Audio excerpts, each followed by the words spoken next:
Na última aula, então, a gente conheceu um pouco mais sobre o CSS.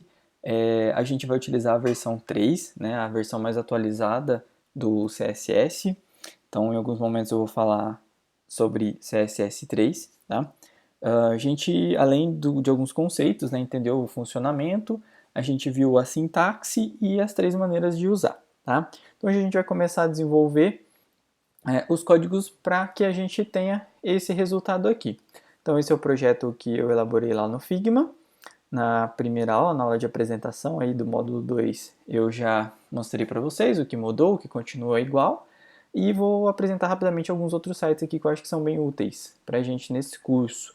Então, lá no GitHub a gente vai encontrar o código fonte aí em HTML, né, para poder aplicar os nossos comandos CSS. Aqui no Material Palette eu elaborei aquelas cores, então bolei uma nova cor usando aqui o índigo e o ciano, né, então nossa paleta de cores vai ser essa, o azul escuro para os títulos, essa cor aqui para o menu, alguns fundos de página, e branco, pretos e cinzas, tá?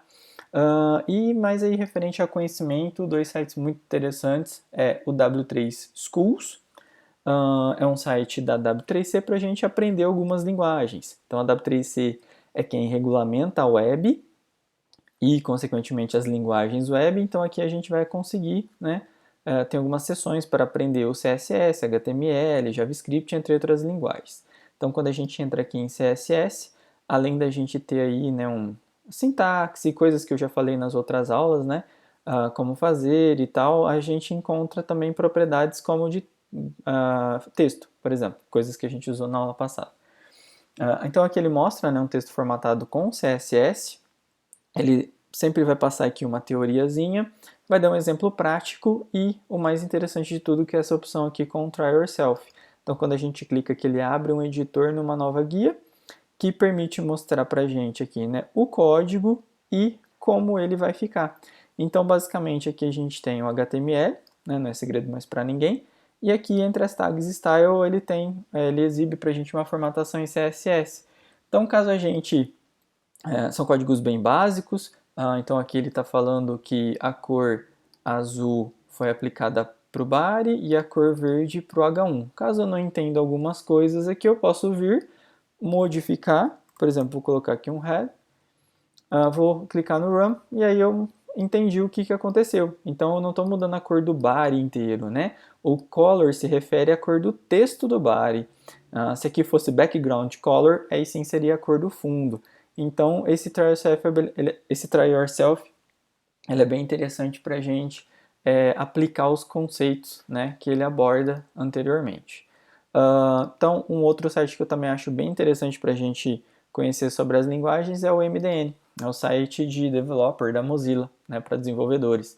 Então, aqui na guia de tecnologias a gente tem HTML, CSS, JavaScript, entre outras linguagens, e aqui no CSS, além de alguns conceitos introdutórios, tutoriais, ele tem também essa parte aqui das referências.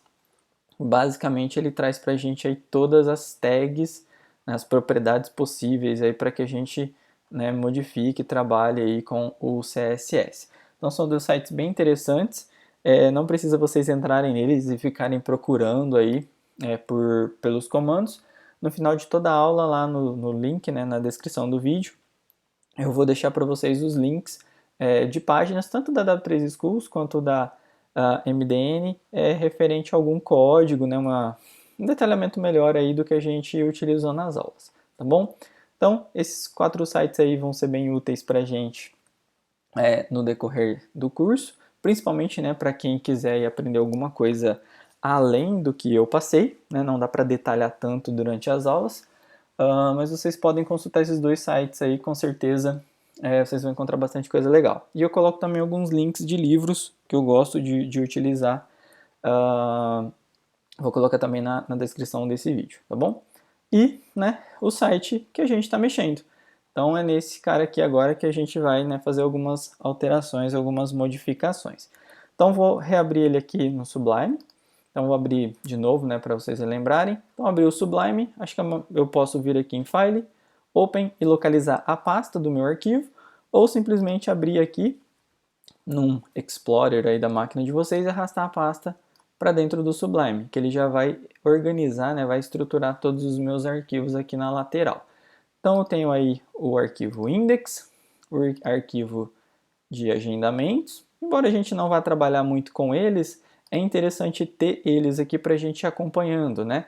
Porque lá no CSS eu vou usar esses seletores, né? Eu vou falar via CSS que eu vou formatar o body, vou formatar o IMG, vou formatar o A, H1, P e assim por diante. Então é bom ter ele aberto, tá? E é claro, nosso arquivo CSS. Vou apagar tudo que a gente tinha feito na outra aula para a gente começar a fazer as formatações referentes ao que a gente quer de visual para o nosso site agora. Então sempre aí, né, de acordo com o Figma, a gente vai ver algumas propriedades que a gente tem que modificar e vai aplicar lá na nossa página. A primeira delas é que a imagem, se vocês prestarem atenção, ela começa bem rente a toda a lateral da minha página, tá? E aqui, a princípio, está aparecendo, aqui está com um zoom bem grande, né? Mas a princípio aparece uma borda nas laterais. Deixa eu atualizar para tirar. Eu não salvei o código, vamos salvar aqui. Isso, sem formatação nenhuma. Aí, beleza. Então, o fundo, né, por padrão é branco, então tem várias propriedades por padrão, inclusive essa margem que fica aqui na lateral da imagem. Então, a primeira coisa que eu tenho que fazer é tirar essa. Na verdade, essa margem, né, esse espaçamento aqui, ele acontece por todo o nosso documento. Então, aqui tem uma margem específica, aqui também, tá? Se a gente analisar todo o nosso documento, ele é envolvido por essa margem que, em alguns casos, não é desejada. Então, uma das coisas que eu gosto de fazer para iniciar o meu documento é zerar todas essas propriedades. A gente, né, viu na outra aula que a gente sempre vai utilizar um conjunto de seletor, propriedade, valor. Então a gente sempre vai ter essa estrutura aqui. Então, se eu quiser formatar, né, como eu disse, eu gosto sempre de começar zerando algumas propriedades gerais do meu documento. Então, se eu quiser começando, né, zerando todas as margens do meu documento, de todas as propriedades do meu documento, então eu teria que colocar aqui todos os meus seletores e colocar um margem zero? Na teoria, sim, mas para o CSS basta a gente utilizar o asterisco.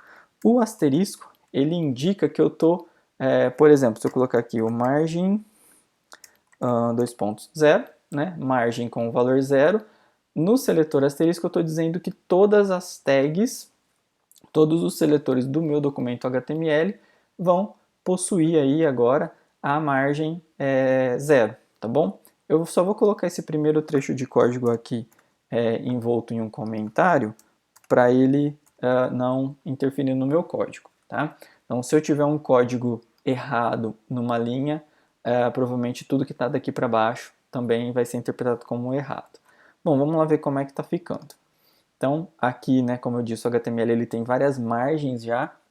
Assim como ele, né, coloca esse texto no H1, esse texto no P, essas cores aqui nos links, ele também coloca algumas margens no nosso documento inteiro. E o que a gente acabou de fazer foi remover todas elas. Ficou um pouco estranho, né? Fica tudo amontoado, mas agora eu tenho um controle maior em relação às propriedades, às configurações que eu vou fazer no meu documento. Beleza. Então, eu já tirei, removi essa borda da minha imagem. O que eu poderia fazer agora é configurar para que a minha imagem não extrapole aqui a largura e configure também a altura que eu acho mais adequada para a minha página. Então, lá no Sublime, o primeiro elemento que eu vou formatar, nesse caso, é o IMG. Apesar da necessidade, né, do primeiro elemento ser o IMG, tem algo também que eu gosto de fazer, além de zerar todas as propriedades, é formatar de acordo com a ordem na qual as tags aparecem aqui no arquivo HTML. Então a primeira tag é o body, depois é o IMG, depois é o A, H1, P e assim por diante. Então o ideal é que a gente faça essa mesma organização aqui no nosso documento, ou seja, o primeiro elemento que eu vou formatar é o body, depois o IMG, depois o A e assim por diante. Tá? Mesmo que eu não vá fazer nada ainda aqui no body, eu posso deixar ele aqui só para não perder o lugar, né? Só para eu não me confundir. Isso a gente vai ver mais para frente que faz uma diferença enorme. Bom, continuando aqui formatando a nossa imagem, eu tenho duas propriedades que eu posso atribuir a ela. O width, né, que significa aí a largura, onde eu posso colocar 100%, já que eu quero que ela ocupe 100% da largura da minha página, e o weight, né, que seria a altura. Então eu não me lembro no HTML, mas a gente colocou alguma coisa em torno dos 370 ou 380 pixels. Né? Então eu vou manter essas duas propriedades, vou salvar e vou lá ver como é que ficou. Então vou atualizar aqui. Ela diminuiu um pouquinho na largura, bem pouco, porque essa imagem eu já construí para que ela, né, fosse ideal ou adequada para esse documento. Só a altura que diminuiu um pouco. E o mais importante da gente definir que aqui ela vai ter 100% de largura é que caso eu necessite por algum motivo diminuir, né, aí a largura do meu navegador, ela vai se adequar. Né? Por enquanto ela está se adequando só na largura, porque foi o único lugar que eu coloquei em porcentagem. Mas a gente não vai se preocupar com isso ainda, porque a gente ainda não está trabalhando com sites responsivos. Tá?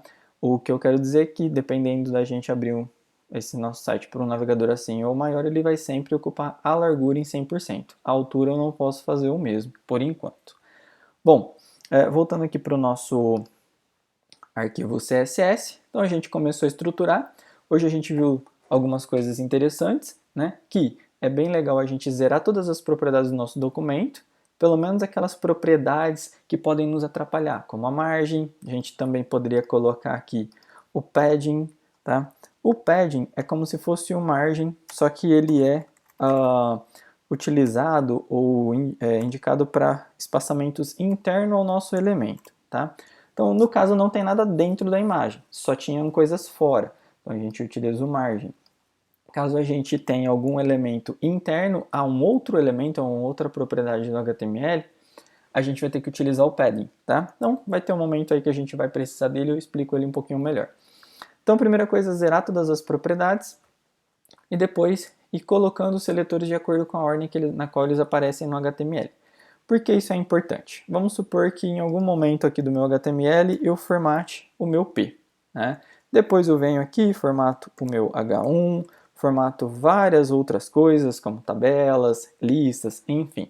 Se por algum motivo eu vier lá embaixo de novo e fazer uma nova formatação para o P, o que vai acontecer? Se aqui eu vier e colocar um p.color red, por exemplo, tá? Então aqui eu acabei de dizer que eu quero os P's do meu site na cor vermelha. Então vamos salvar, vamos dar uma olhadinha aqui. Todos os meus P's ficaram vermelhos. Perfeito, foi o que eu pedi. Vamos supor, aqui tem pouco código até então, né? Dá pra gente ver que tem um P aqui, tem outro P aqui logo embaixo, mas depois de um certo momento vocês vão ver que aqui vai aparecer muito código, esse P pode estar bem distante desse e a gente não note que existem os dois. E por algum motivo eu posso vir aqui e falar que eu quero o P de color blue, por exemplo. Tá? Então, qual é o problema nesse meu código aqui? Vamos salvar e dar uma olhadinha lá para ver o que vai acontecer. Todo o meu site agora ele vai ficar com o P azul. Então ele vai acabar ignorando esse P que eu fiz anteriormente. Tá? Eu poderia, né, usar ao invés de colocar uma nova formatação de P lá embaixo, imaginar o seguinte: bom, quando é que o P ele aparece, né, no meu documento? É sempre depois do H1. Então eu vou sempre, né, procurar onde está o H1, logo embaixo, fazer a formatação para o meu P. Então, o efeito de cascata do CSS também se diz respeito a isso. Eu posso formatar um elemento em algum lugar do meu documento, porém, se eu formatá-lo novamente mais abaixo, né, depois do meu documento, essa formatação é sobrescrita. Tá? Assim como o HTML, o CSS é uma linguagem interpretada.